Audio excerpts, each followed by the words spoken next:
My name is Greg Wells. I'm an engineer for the Natural Resources Conservation Service, part of the United States Department of Agriculture. So here today we're looking at a grassed waterway. That's one of the more common conservation practices that we install throughout Ohio in cropland type situations. It's a practice where we're looking to address gully erosion in crop fields.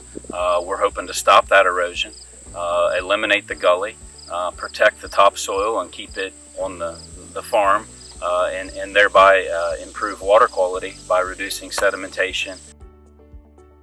My name's Dick Kritzler, and we're in southern Hardin County. I've been farming since in the mid-60s, and I think the first waterway I had put in was in the 70s, early 70s, and there's a benefit to it. It stops erosion, and I put a lot of waterways in myself without any cost share. It's really a good practice whenever you've got a gully. Go in there and level it up and get it seeded down so you can cross it. A waterway project starts typically with a landowner contacting us about a gully erosion situation in their field, and it might be a gully that they're not able to cross with farm equipment anymore. NRCS would make a field visit. We would take a look at the situation, the extent of the erosion, and start the process of designing this waterway, which essentially is a concaved or parabolic shape that we cut into the ground here at the site where the gully erosion was taking place. The next step is seeding it down to that erosion protecting grass seed mix. For most of our waterways, we're using a 3-species mix that consists of Kentucky bluegrass, perennial ryegrass, and a turf type tall fescue.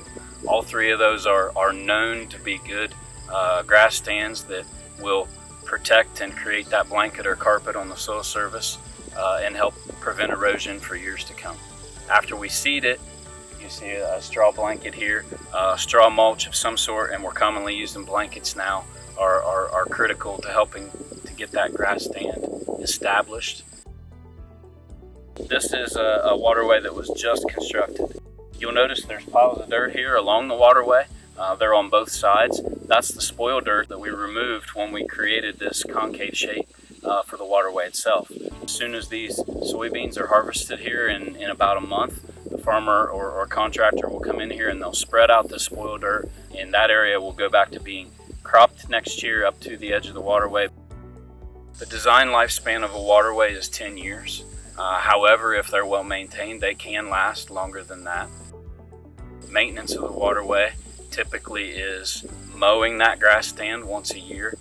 Helps eliminate weeds or invasive tree saplings, and also keeps the grass at a manageable height, providing that erosion protection. Enough volume of the grass to slow the water down to allow us to capture sediment. There's a lot of other field level practices that a farmer should think about and incorporate in the crop field itself to help preserve the waterway. Not doing tillage, or if you are doing tillage, doing it in such a way that you don't cause erosion or sedimentation into the waterway. Another big problem we see is sprayers spraying into the waterway and killing off the grass cover. Waterways are eliminating gully erosion, and they're providing a nice smooth surface for farming activities to cross the waterway. And that's a benefit to the farmer because they can farm and cross and access other areas of the field. But at the same time, we tell farmers don't use the waterway as a road, as a travelway, as a lane, because the constant traffic of equipment up and down the waterway can damage the grass stand. It could cause compaction or settlement in the waterway, which could affect the flow characteristics of it passing stormwater. If the soil conditions are wet or saturated, you want to stay out of the waterway. That's when you can do the most damage as far as compaction.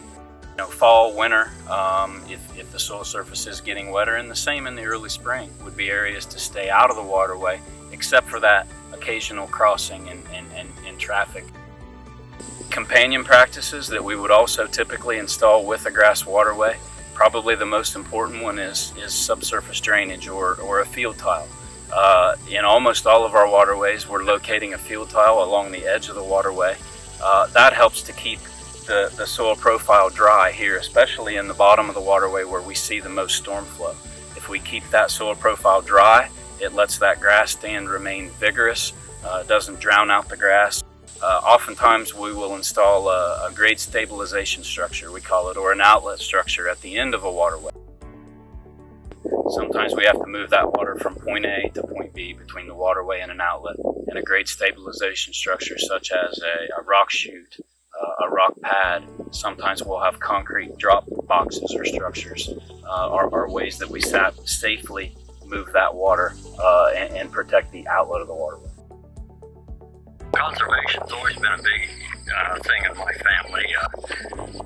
My daughter and granddaughter are both involved in soil and water, and my brother and I farmed together for years, and we were both involved in practices of all kinds. And it's a good practice to slow the water down and keep it from eroding. That's the main thing.